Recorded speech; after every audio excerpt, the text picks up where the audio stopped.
The future of project management is changing fast. On Projectified with PMI, we'll help you stay on top of the trends and see what's really ahead for the profession and your career. For an easy way to stay up to date on Projectified with PMI, go to iTunes, Stitcher, Google Play Music, or pmi.org/podcast. Hello, I'm Stephen May, and this is Projectified with PMI. I'm here with my co-host Tegan Jones, and today we're exploring what's on the horizon for the energy sector. Specifically, we're looking at the trends influencing energy projects and the emerging opportunities for project professionals. Several significant global trends are contributing to shifts in demand in this sector. Global population growth, development booms in urban areas, increased wealth in larger markets such as China and India, and even recent increases in the number of hot and cold days have all contributed to greater energy demand. In fact, a 2018 report from the International Energy Agency predicts this demand will increase by more than a quarter by 2040. So organizations are definitely going to need new energy strategies in order to meet this increased demand. Right now, oil, coal, and natural gas provide roughly 80% of the global energy supply, but that's not going to be what things look like in the future. Renewable energy is on the rise, and by 2050, McKinsey predicts that 73% of the global power supply will be provided by renewables. In this scenario, wind and solar projects will be the ones leading the way. And personally, I'm curious to see how the race between solar and wind plays out. Currently, wind's way ahead in terms of global energy production, but Spencer Dale, Group Chief Economist at BP, predicts those two sources will actually run neck and neck by 2040. I guess we shall see. Either way, this boom is leading companies like Schneider Electric to think differently about how they produce and distribute electricity. I recently spoke with Dominic Barbado, Director of Strategy for Schneider Electric in Louisville, Kentucky, about how the company is future-proofing its operations. He talked about how the 3Ds, digitization, decentralization, and decarbonization, are transforming Schneider's project portfolio. So we'll hear from him a little later in the episode. We're also going to take a look at how these trends are affecting oil and gas companies. And this is something we're going to learn more about from Longjin Hu, the innovation lead at Maersk Drilling in Copenhagen, Denmark. She'll share how Maersk is using new technology, so the Internet of Things, big data, to drill more safely and efficiently. But first, we're going to take a closer look at the renewable market. Currently, hydropower leads the pack in terms of renewable electricity generation, but wind and solar power combined are expected to provide nearly half of global electricity by 2035. And this has huge implications for solar and wind projects that are being planned today. And we're going to hear a bit more about what this looks like for people working on the ground from our first guest. Jean-Baptiste Casadevant is a project and portfolio manager at EDF Renewables North America in San Diego, California. He's been working in the renewable energy sector for 15 years, and he has seen a lot of big shifts in the landscape as the market has matured. I'm sure his projects today are very different from what he was working on when he started out. I mean, if you exclude hydro, renewables were almost non-existent 15 years ago as an overall percentage of power production. I'm looking forward to hearing his take on these trends. Let's go to him now.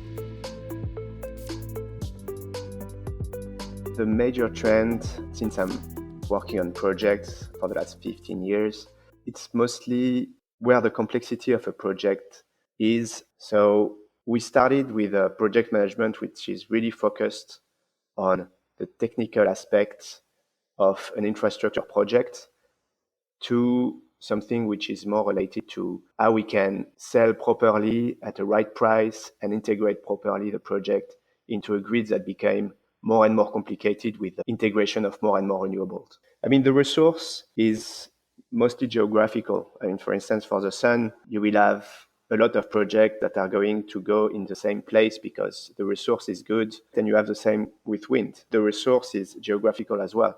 So you create point of congestion on the grid because all these projects will produce at the same time. So you have to add this risk in your project risk management that was not there before. At the beginning, you cannot really predict what's going to be the panel price or the turbine price or performance you'll have in 3 years. So we just have to acknowledge, to accept that. What you want to make sure of is when the project advances, you have to reduce this amount of risk. So you have to know when you need to know things. You have to take decisions, make choices that will reduce the uncertainties. And it can come by contracting with suppliers in advance to hedge the technology advantage. But this has a limit because you cannot contract for a panel 2 or 3 years in advance. Let's say the most efficient way to do it is really to know what you don't know and to make sure you are not making decisions that put your project at risk. I think the readiness to change and to evolve as much as a sector is evolving is really a mindset that is important. What can make a difference is really to understand the business case of a project and what parameters matter the most when it comes to the project value. And this depends on every market. So it's very important on a project now to know to whom you are going to sell the energy and what is the value of the energy you sell. Not only the cost of the energy, which was the main focus before, but now the value of energy matters. The energy in California produced between 4 and 9 p.m. will now value a lot more than the energy produced in the middle of the day, for instance. So be able to understand what a business model is and to read into it and to be able to identify what makes a difference in the project. So that the project manager can really work on his priorities. I think the technical project management skills and the business skills are the two set of skills a project manager should develop if they want to be successful in the renewable energy industry. We're always talking about how important it is for project professionals to understand the industry and the market that they work in.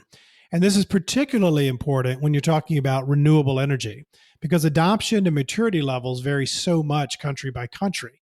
That's true. And right now, we're actually seeing a lot of opportunities in developing economies, including Brazil, India, and China. So, of the world's largest energy consumers, Brazil right now has the greenest energy mix. And by 2023, the IEA says renewables will provide 45% of the energy the country consumes. But China is the leader in terms of absolute growth. By 2023, China will surpass the European Union to become the world's largest consumer of renewable energy. And that is significant because, of course, China is the largest consumer of energy, period, according to Interdata's Global Energy Statistical Yearbook. But the renewable sector isn't the only place we're seeing interesting opportunities. Long-established oil and gas producers are also exploring ways to innovate and to minimize their environmental footprint. We're going to hear a bit more from our next guest. Longjin Hu, based in Copenhagen, Denmark, is the innovation lead at Maersk Drilling. So Maersk recently made a big commitment to reducing emissions from its offshore oil rigs. In May, the company announced plans to launch the first ever hybrid-powered drilling rig off the coast of Norway. And Maersk is also tapping into its vast stores of data to improve efficiency and reduce costs. Our contributing editor, Hannah Schmidt, has the full story. So let's go to her now. The price slump in the oil and gas sector has subsided, but market volatility is here to stay. Deposits are dwindling, environmental regulations are tightening, and competition from renewable energy is increasing every day. Longjin Hu says these disruptive forces are pushing oil and gas companies to find new ways to meet their customers' changing needs. The oil companies, they are now focused a lot on producing from their assets, lowering project break-even, and keeping the cost down compared to the past. So this drives us to look for new approaches that can help our customers to reduce risks and improve efficiency. So we use, for example, big data and digital tools and AI to drill safer and make the drilling process automated and be more efficient. And in Maersk Drilling, we are already using data from thousands of sensors on our rigs that we expect to help us to reduce our maintenance downtime and cost, say up to 20%. This type of cutting-edge technology also helps increase safety on offshore rigs, which are some of the world's harshest working environments. At this moment, we are testing several solutions.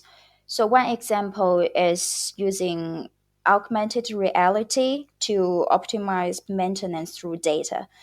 And with this solution, the glasses or the HoloLenses direct the user to each inspection point and provide detailed directions for inspection and allow the users to accept the inspection result on the spot or register anything that needs to be fixed with simply a photo or voice note via the glasses. So this will ease the administrative burden of inspections and enhance safety by making both inspections and documentation more consistent. But innovation and efficiency are often at odds. To make sure new tech investments pay off in the long term, Maersk is taking an iterative approach. We have our innovation projects going on for some years, but the innovation department is still new. So another challenge is to embed the innovation muscle in the whole organization. And innovation is an agile process, so it is different as doing a traditional engineering project that our organization is very used to. And since we always need cross-functional teams and participants outside innovation department, it is necessary to communicate and train the other parts of the organization about how we do innovation. Making innovation part of the company's DNA helps project teams work smarter and deliver more value. Longzhen says this mindset shift will be a key success factor as global governments and competitors continue to set ambitious carbon reduction targets. So we see already a few oil majors have announced their ambition to slash carbon footprint. I believe that someday carbon neutral drilling will likely not be an advantage, but become a prerequisite to operate. So therefore, I think that we need to include green in our portfolio. So all in all, there are a lot of changes going on. The market is changing, and so we are changing as well. It seems like no matter where they work in the energy sector, project leaders are really feeling the pressure to deliver more business value. And as they try to deliver on these increased demands, they also have to keep up with changing markets, changing regulations. It can be a lot. But these types of infrastructure projects have extremely long lifespans. They can be in operation for 50 or 60 years. So it's extremely important for organizations to make sure they're getting these investments right. And it brings us back to this idea of future-proofing your projects so that new technologies and new business models won't make your work obsolete in 5 or 10 years. And this is something I discussed with Dominic Barbado, who's Director of Strategy for Schneider Electric in Louisville, Kentucky. Schneider was actually founded during the first Industrial Revolution back in the 1830s, but today the global company is investing in cutting-edge technologies that could transform the way energy is produced and distributed. This is something I'm personally very interested in because this idea that consumers can now capture, store, and use energy locally rather than, pulling power from some massive centralized grid is really a revolutionary concept. So I'm really looking forward to hearing what Dominic has to say. So let's go to him now. Dominic, I happen to know that you've spent a lot of time thinking about the big trends in the industry. So I'd love to hear you describe the big picture trends that are impacting your work and really Schneider's future project plans. Absolutely.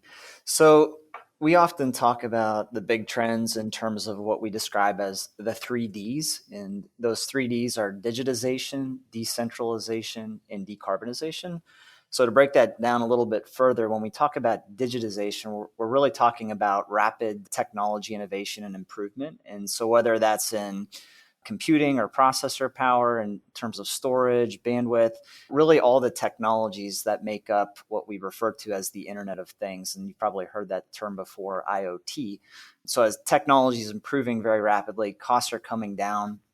There's also software components that are being enabled as a result of that. So things like artificial intelligence, distributed ledgers, digital twins, all these buzzwords that you often hear. And that is really serving to transform our business. The second D that I mentioned is around decentralization.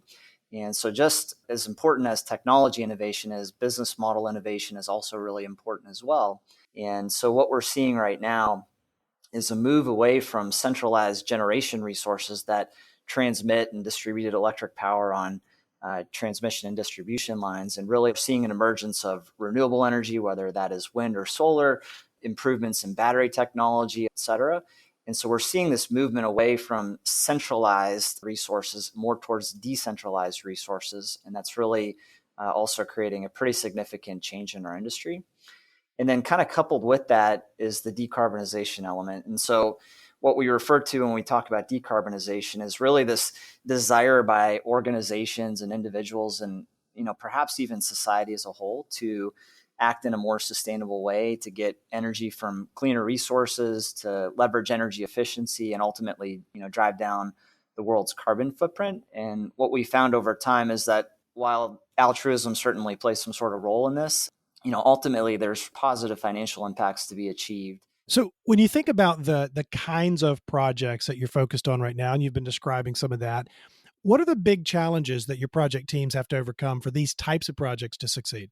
Yeah, it's a really good question. I think maybe there's two pieces that I'd call attention to. The first is really choosing which projects to pursue. And just as an example, in our own business unit, there's so many different companies, whether those are startups or mature companies that we compete with on a daily basis, that at times it almost feels like, you're getting a death by a thousand cuts. There's so many different things to maybe pursue and go after. And so being able to choose which projects and which initiatives are the most important and are going to deliver the most value to customers and ultimately deliver value to your business, I think is really important in setting priorities.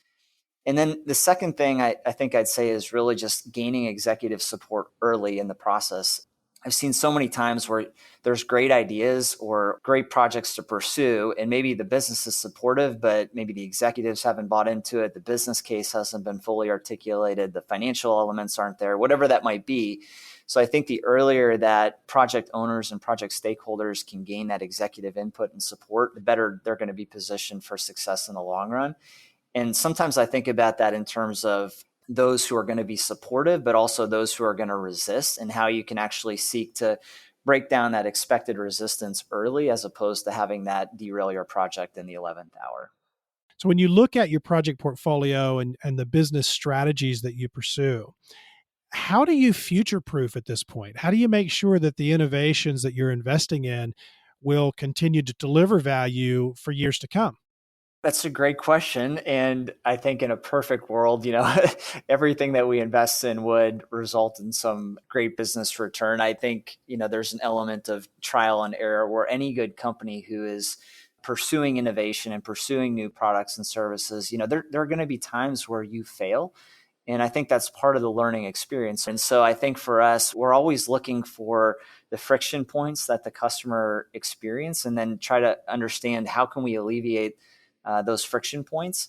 And ultimately, I think, with the Schneider Venture Fund and other things that we're doing around innovation, we want to continue to really push out of our comfort zone and into new territories. And I heard a quote probably about a year ago that I really loved. And it was, we need to test the extremes because learning occurs at the edge where assumptions and options break down. And that really resonated with me because I think when we're looking to future-proof the business, we always need to be testing those extremes and making sure that we're wading into an area in the pool where we're a little bit uncomfortable, where the assumptions are starting to break down. We're actually having to really try new things and maybe risk failure to make sure that we're really developing something that's going to resonate for a long period of time with our customers and with the market. Yeah.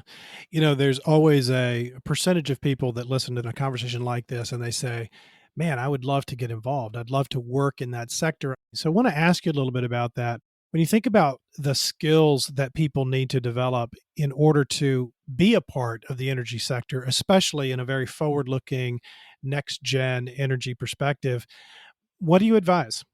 Yeah, it's a really good question. I've been in this industry for about 15 years, a little over 15 years. I feel like there has never been a more exciting time to be in the space. And I think I'd answer your question in maybe two different ways. Broadly, I'd say, given the rate of change on the softer skill side, two things that we really look for are people that can synthesize, what I'd refer to as maybe seemingly disconnected ideas, kind of this concept of lateral or nonlinear thinking. So that's maybe one piece. And then just a relentless curiosity, because with the rate of change that we've experienced, you have to have people that are hungry and asking questions and trying to really figure out, what does this mean in context of the broader market, and how can we leverage some of the new ideas that are coming out to really drive value back to the customer. And from a more technical or tactical standpoint, the one area that really stands out for me is with respect to data science and artificial intelligence. The amount of data that is being collected in our world today continues to grow at an exponential pace. It holds true for the energy industry as well. And so what we're really focusing in on right now is how can we use that data to create better products, to create better services, to create better outcomes, and ultimately a better experience and more value for customers. And so I think the more that an individual has experience with data analysis, with how they can translate that data into actionable insight, that's really valuable for us within Schneider, and I think for a lot of different companies in the energy and sustainability space. Yeah, thank you. So, if you were going to boil it down to a single piece of advice or the top piece of advice that you would give someone who perhaps has some experience as a project leader, program leader, they're in the project or program management space, what's your advice to them on succeeding in the shifting energy landscape? Yeah, it's a very big question. It's tough to boil it down to one thing. But I think if I had to boil it down to one thing, I would simply say to get started.